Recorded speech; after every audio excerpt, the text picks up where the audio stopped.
Salut les otaku, c'est Dr Manga qui vous parle. Eh ben on va parler de Vinland Saga aujourd'hui, la saison 2. C'est la pire saison, parce que moi j'ai pas compris. Bah si tu connais pas Vinland Saga saison 2, bah je sais pas quoi te dire, hein. T'es pas otaku. Bah je sais pas, va suivre Vinland Saga saison 2, si tu connais pas Vinland Saga, bah t'as tapé pour toi. Bref, c'est un virage inattendu pour beaucoup de fans. Moi le premier, il y a eu moins de batailles sanglantes, plus de réflexion, plus d'humanité. Mais bon, c'est pas ça qu'on cherche dans Vinland Saga. Mais est-ce que ça marchait vraiment?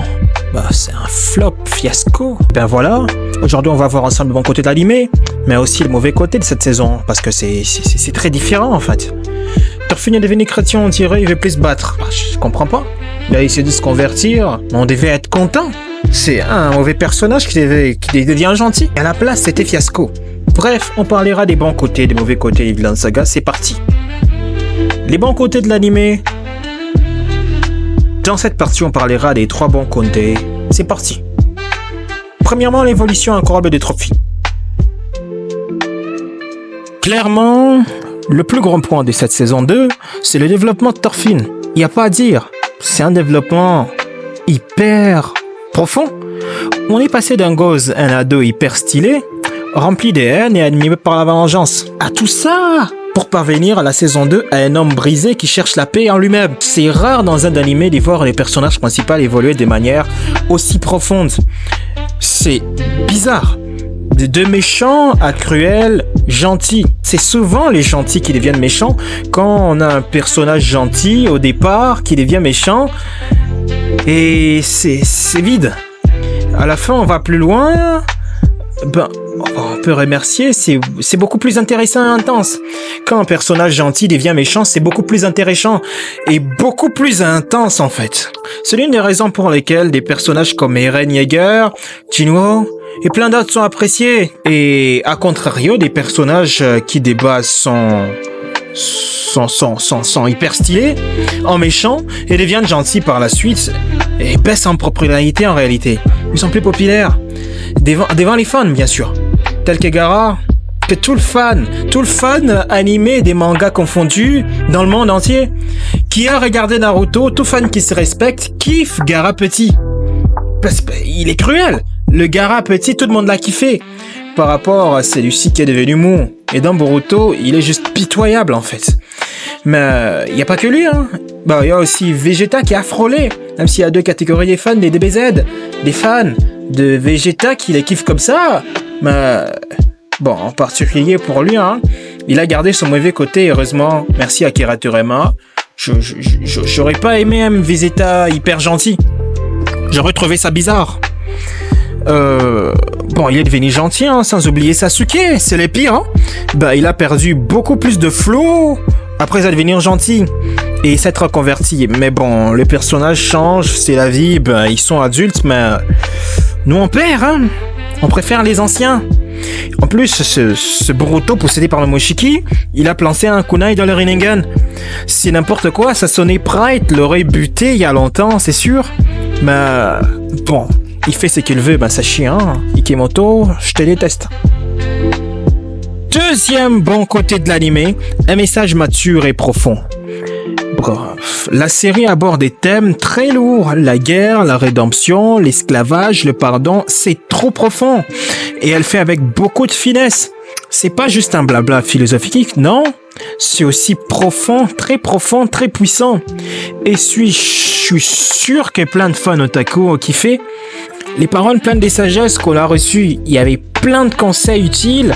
Bref, si on suit le raisonnement de Thorfinn, on finira par arriver à la paix dans le monde. Si tout le monde pense comme Thorfinn, il y aura la paix dans le monde. Bref, si t'as un prof des philo, bah, tu peux le proposer Vinland Saga. Yes. Troisième bon côté, Einar, un personnage manquant. L'introduction d'Einar, c'est une masterclass. Il apporte un égard extérieur plus humain en fait. Parce que là on était toujours dans le monde brut. Bien sûr sur le monde des guerriers. Sa relation avec Thorfinn rend l'histoire encore plus forte. C'est le cœur émotionnel de cette saison. Oh je t'assure, tu enlèves Einar et En fait, il manquera un gros truc. Si t'enlèves un nerf, c'est encore plus la mort et ça ne sert pas à grand chose en fait. On a besoin d'un personnage comme lui. L'une des relations les plus saines entre deux protagonistes. Yes, c'est une belle bromance en fait, en vrai. Bah, ils s'aident chacun mutuellement et tu peux voir les défauts et les différences entre les deux personnages. Bah, c'était très intéressant en fait. Quatrième bon côté de l'animé, la qualité de l'animation reste au top. Même s'il y a eu moins de bastons, l'animation reste très belle, les expressions de personnages, les décors, la mise en scène, c'est soigné du début à la fin. Mappa a essayé de respecter l'œuvre parce que pour la saison 1, 8, il nous a régalé. Plus que Mappa. Si je vais être méchant et cracher mon venin, je dirais que Mappa a détruit la saison 2. Mais bon, je le ferai pas, même si plein de fans des Vinland Saga seront d'accord avec moi. Ouais. Moi, le premier, et... Bon. Si j'étais un fan rageux, je dirais que l'animation de la saison 1 du studio 8 est meilleure que celle de Mappa. Pour la saison 2, Mappa a détruit Vinland Saga, en fait. Comme il a fait pareil pour S5604, partie 1, partie 2, partie 2, partie 3, partie 2,5, partie 2,6, le film de la partie 1, le film de la partie 2, le sous-film, les résumés et le film qu'ils ont fait récemment qui nous... Bref, passons au mauvais côté. Après avoir bien léché les bottes de l'animé, saison 2, Vinland Saga, on s'est lâche dessus. Et je suppose que c'est la partie que tout le monde attend et que vous attendez tous. Premier mauvais côté de l'animé. Un rythme très lent en fait. Bon, il faut dire la vérité, hein. Cette saison 2, c'est du slow. C'est du slowboard. Bien sûr, on a beaucoup de dialogues. Très peu, je dis bien très peu d'action. Et ça décourage en fait les fans qui attendaient une suite directe des carnages de la saison 1. La saison 1, il y avait l'intensité pendant tout le long des épisodes. C'était intense. Pour une saison 2, tout le monde, même moi, je m'attendais à une suite remplie de sang en fait. Des combats, Thorfinn versus le roi Knut, le retour, ou Thorfinn contre... comment il s'appelle déjà ? Thorken, le retour, l'introduction de nouveaux personnages. Malheureusement, il n'y aura plus rien d'intéressant comme combat en fait. Thorfinn s'est battu entre 2 à 3 fois durant tous les épisodes et il y a 24 épisodes. Donc j'ai fait 24 épisodes pour 2 à 3 combats. C'est quoi ça? C'est terrible. Thorfinn, vraiment, j'en voulais plus. Mais bon, c'est un bon manga. Un bon manga, c'est pas que du combat.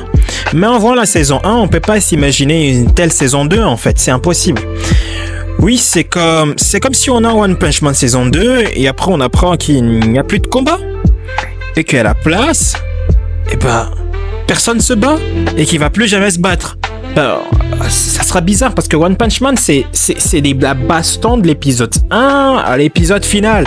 Chaque épisode il y a de la baston. Maintenant pour un manga pareil, c'est mort. Deuxième mauvais côté, moins de personnages marquants côté antagoniste. Dans la saison 1 on avait Askeladd, un méchant hyper charismatique et imprévisible. Je vous l'assure, c'est l'un des meilleurs antagonistes de tout manga shonen confondu. Il était trop bon, super bien écrit. Ici, il manque des antagonistes. On a la saison 1, on avait un Thorken trop cruel, imposant et drôle. Il ajoutait un goût unique à ce manga. C'était la touche qui faisait sublimer la saison 1. Mais dans la saison 2, il manquait un antagoniste fort. Et je bien dit, un antagoniste. Thorken était présent, mais bon, on l'a presque pas vu. Le roi Knut était là, mais bon, pareil, il a pas fait grand chose à part brûler des villages. Il y avait Serpent, il était intéressant. C'est le seul qui me faisait encore plaisir comme méchant. Il avait un sens de l'honneur, il était cool, il était plein de mystères surtout. et leur duel avec Thorfinn, il était explosif, même si c'était rapide et les deux n'étaient pas à 100%. Pour qu'à la fin, Serpent devient sympa. Il est devenu sympa. Wow, j'ai aimé le fait qu'il soit sympa, mais bon, cela veut dire que dans la saison 2, il n'y a vraiment pas eu de méchants. Il n'y a pas de méchants, quoi. Les méchants, c'est qui? C'est les humains. Bon, et les esclaves. Bon, je vais pas dire quel esclave fou qui s'est échappé était un méchant. On peut pas le qualifier de méchant ou d'antagoniste bien défini. Ça se fait pas. Bref, il n'y a pas eu de méchant, il n'y a pas eu d'antagoniste dans la saison 2. Et c'est dommage, c'est très dommage en fait. Troisième mauvais côté de l'animé, pas assez de Vinland Saga dans Vinland Saga. Le titre de l'animé parle de Vinland Saga bien sûr, mais jusque-là on voit rien, on voit toujours pas les couleurs. On reste bloqué sur une ferme pendant presque toute la saison. C'est cohérent avec le manga, mais très frustrant pour nous les fans qui attendons de l'aventure en fait. Si t'étais là pour l'aventure, tu peux pas regarder la saison 2 hein. Parce que t'auras pas ce que t'es venu chercher. T'es venu chercher l'aventure, l'action, à la place t'auras... Passons à la suite. Quatrième mauvais côté de l'animé. Un séminaire qui peut sembler trop lent et trop calme.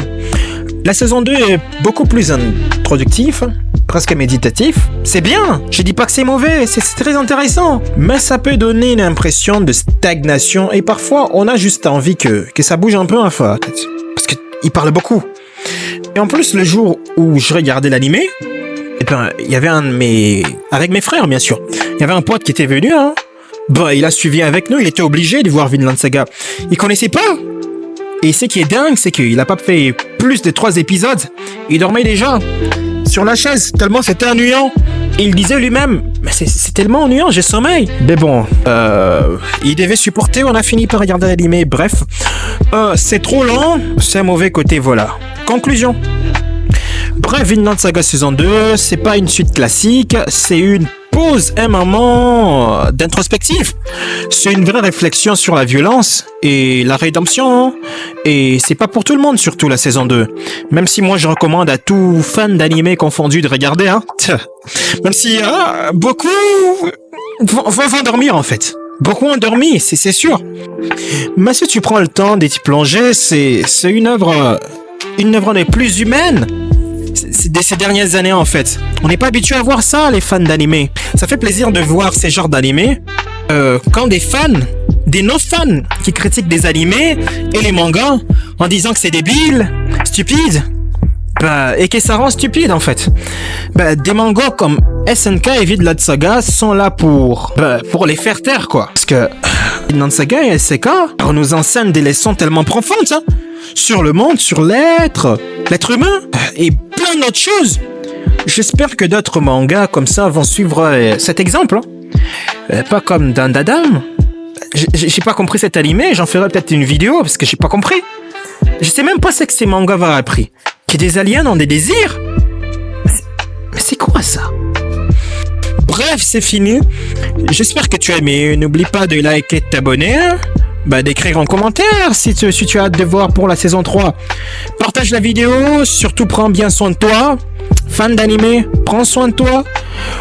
Pour clore, c'était Dr Manga qui te dit Akesho. Bye.